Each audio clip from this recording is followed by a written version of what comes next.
time check tayo guys. Mag alas 4 na ng hapon. Wala nang ulan guys oh. At tumigil na rin ako sa pag grass cutter. Niligpit ko na ang scatter natin guys no. Iniwan na natin dyan sa loob ng bahay. Tsaka yung gamit natin ay okay na. Naka-impake na. No, alas 4 na ng hapon. Tingnan natin guys ang nalinis natin ngayong hapon na ito. Ito lang siya guys oh. Yan lang, siginarado ko lang dito sa may gilid ng bahay. Para pagbalik namin bukas, ano na siya. Nalinis na. Ang gilid lang guys, no? Kasi inano na ng damoy.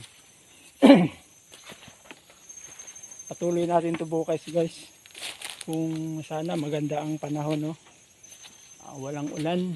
Saka walang di madilim ang ating kalangitan para tuloy-tuloy ang paglinis natin.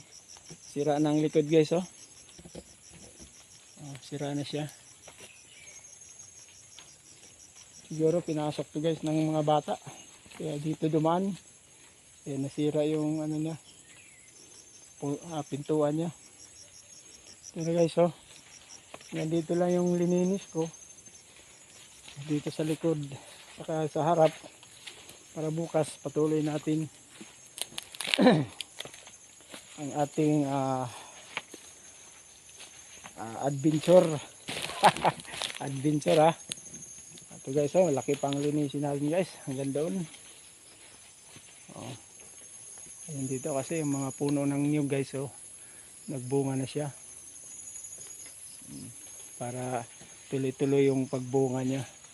At itong isa guys oh. Dami ring bunga. Ayun, pag nalinis na yan, lagyan natin ng pampabunga. Ayun na guys no. Iwan natin yung gamit natin dyan. Tuloy natin ito bukas. Maganda ang panahon. Sana nga mag-pray tayo kay Lord na okay ang panahon bukas para tuloy-tuloy ang pag brush cutter natin. Okay. So guys no. Alas 4 na. Siguro alas 4 gis. Baka nandun na yung anak ko din sa labas. Si Ark. Hinihintay niya ako dun. Yeah. Thank you guys for watching no. Sa pag ano ko kanina, tanghali hindi ako nakalinis agad. Pero thank you sa pag-watch. Please subscribe and like, share. Philbongs 23 TV. Thank you for watching. Bye-bye.